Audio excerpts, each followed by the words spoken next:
Il y a une solidarité dans la coopérative qu'on ne trouve pas dans une entreprise conventionnelle parce que, dans le fond, dans la coopérative, on a un sentiment d'appartenance qui est vraiment fort. Puis on se sent impliqué, on se sent concerné parce que, veut pas, une fois par année, on a notre mot à dire sur comment ça va se passer.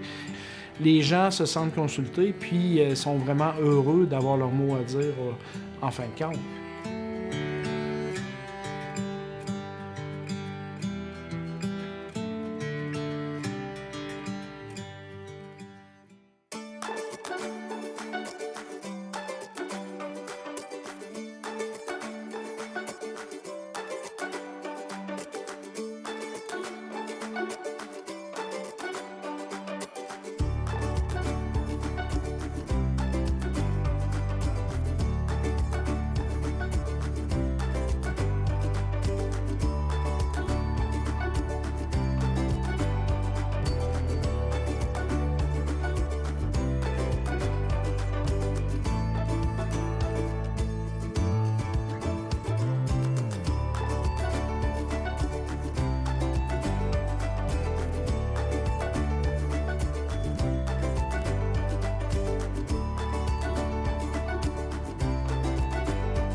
La Barberie, ça a commencé par 3 amis qui allaient au cégep, qui n'avaient pas beaucoup d'argent, qui se sont mis à brasser de la bière. Il y avait Bruno Blais, Todd Picard et Mario Alain.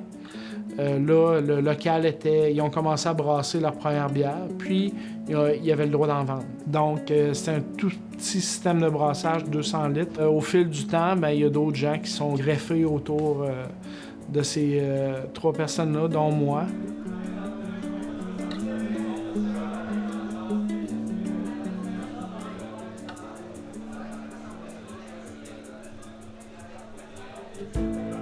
Au début, le modèle coopératif, c'est quelque chose qui ressemblait aux valeurs des fondateurs, c'est-à-dire que tous puissent avoir leur mot à dire sur les décisions cruciales de l'entreprise.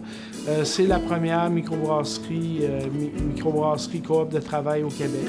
Donc, c'était vraiment intéressant de pouvoir embarquer dans une entreprise qui était différente, mais qui correspondait aussi à des valeurs d'équité sociale.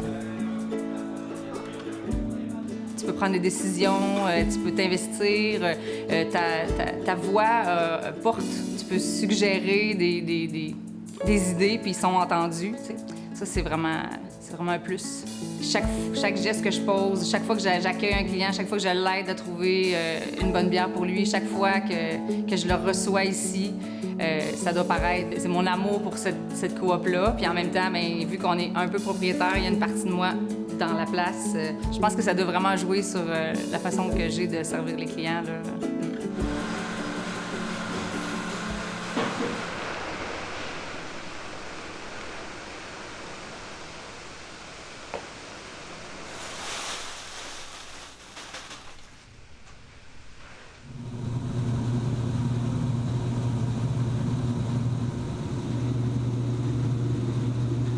La Barberie, aujourd'hui, dans le fond, c'est une multitude de bières brassées. On a tout le temps des IPA au menu, on a tout le temps des bières sûres, on a des bières noires, des bières rousses. Pour la création des produits, ça se fait de façon soit individuelle, soit collégiale.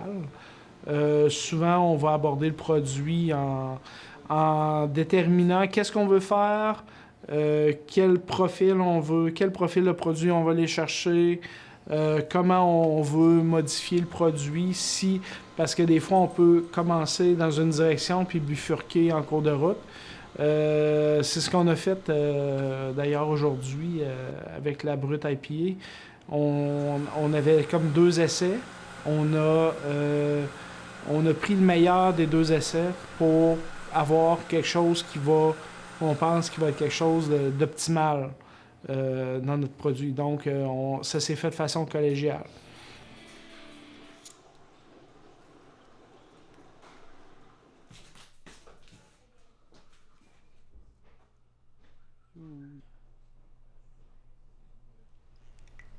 Dans le fond, je vais chercher dans le fond puis je ramène tout dessus. Parce que comme si on le laisse aller, là, ils vont tout décanter puis tu vas voir la levure qui va se séparer de l'eau. Je l'ai mis en suspension. Après ça, je recommence. Il y a du monde. Oui, vous autres. Il y a du monde puis ils sont vivants. Hein. Tu vois, celle-là est morte. Plus basse. Là. Il faut toujours faire attention parce que quand les levures celles-là pour se reproduire, ben, ils se scindent en deux dans le fond. Puis quand ils sont en train de se séparer, ben, ils absorbent aussi le bleu de méthylène, mais ils sont pas nécessairement morts dans le fond.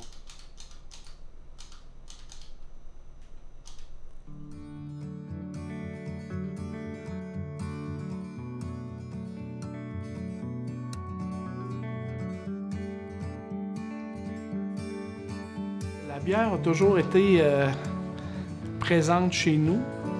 Mon arrière-grand-mère faisait de la bière sur la ferme familiale. J'ai toujours eu un attrait pour les saveurs, le goût, le goûter. Je suis quelqu'un de très... je sais pas, j'aime ça goûter, j'aime ça toucher, j'aime ça les odeurs, l'arôme.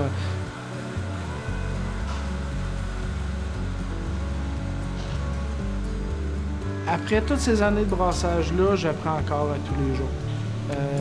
Il y a tout le temps quelque chose qui est en train de changer. C'est un monde qui est en constante évolution. On travaille avec le vivant. Donc, c'est tout le temps quelque chose qui évolue, c'est tout le temps quelque chose qui change. C'est fou comment on peut aller loin. Puis oui, c'est quelque chose qui est motivant même après 20 ans. Je veux dire, je fais jamais la même chose. Je fais tout le temps quelque chose de différent. Ça va voler dessus? C'est vraiment cool, hein? Métier de brasseur, pour moi, c'est créer des bières pour les autres, Moi, ça, j'aime ça. mais en se faisant plaisir de temps en temps soi-même. Ça se peut? Il va y avoir beaucoup de déchirements à travers la Belgique sur ce sujet-là. Alors, du monde qui parle fort. Là.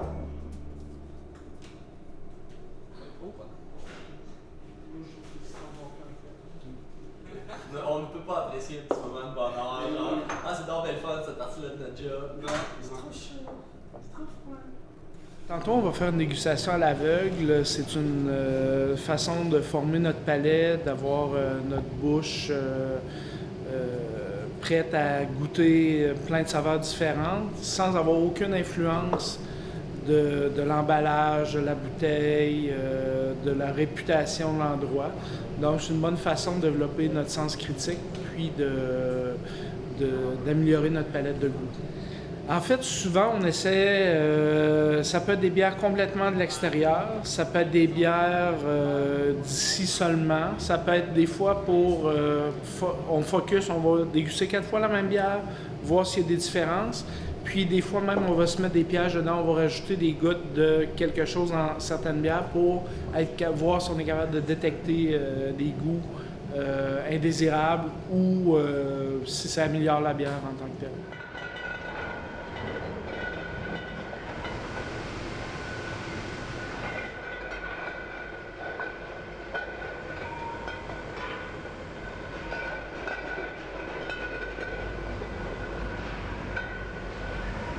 Les bières qui sont embouteillées vont partout dans la province de Québec.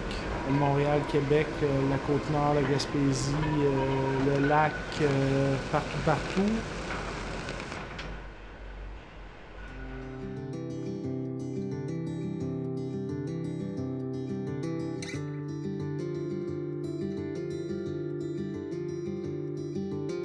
On se sent très privilégié de faire partie d'une industrie qui est en essor, puis qui est populaire, puis que les gens Les gens s'identifient beaucoup.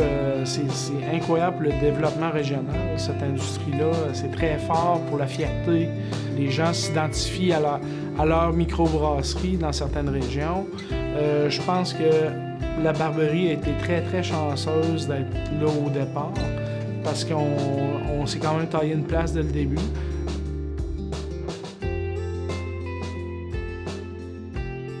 Quelque part, je suis content d'être là. J'adore mon métier. Je trouve que c'est vraiment magique comme domaine. Je fais partie de l'histoire brassicole, mais on a certainement traversé beaucoup d'époques. On a su s'adapter, on a su changer, on a su évoluer. Puis c'est bien, je pense, d'avoir été capable de le faire, puis de se remettre en question, puis d'aller de l'avant tout le temps.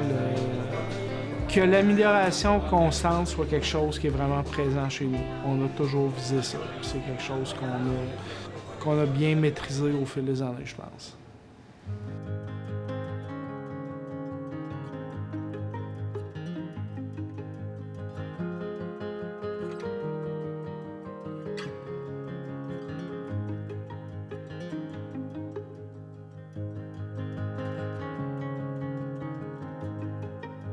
On fait affaire avec des malteries locales, on fait affaire avec les Jarrets Noirs, on fait affaire avec des producteurs de fruits locaux, des producteurs des vignobles aussi pour le mort de raisin, pour certaines bières qui vont être barriquées. Lorsqu'on a été cueillir les fruits, cette bière-là va être 100% produits locaux. Donc, tous des aliments, des produits du Québec, du malt québécois, du houblon québécois, des griottes du Québec. En fait, l'année passée, Guillaume, notre directeur de production, a contacté Nancy de la Bleuetière La Pointe. Puis il a acheté en fait une bonne partie de sa production de cerises griottes. On était très, très satisfaits du produit en tant que tel. Puis quand on a goûté aux griottes, on a été charmés par le sucre puis le fruit qu'il y avait. On a produit une bière avec ces griottes. Puis cette année, on a décidé de venir rencontrer le producteur en personne, venir voir ses champs. On vient chez le producteur, on voit comment il fonctionne avec ses fruits, tout le travail qu'il y a en arrière de ça, tout le travail que ça prend aussi récolter. En faisant la cueillette nous-mêmes, on voit, puis ça nous donne une espèce de respect du produit, ça nous ferait prendre conscience aussi du travail qu'il y a en arrière de tout ça. Puis c'est vraiment intéressant de pouvoir goûter aux fruits, savoir qu'est-ce qu'on va avoir aussi dans le produit final. Ça nous permet de nous approprier un petit peu la matière pour avoir un produit final qui nous ressemble beaucoup. Pour nous, utiliser les produits locaux, c'est vraiment important. Ça nous permet de faire vivre la communauté, en fait. Pour la coopérative, c'est une des valeurs de la coopérative aussi, d'appuyer le développement local, de faire rayonner la communauté, d'encourager son voisin. C'est vraiment important de garder l'argent puis la force de travail dans des proportions humaines pour nous.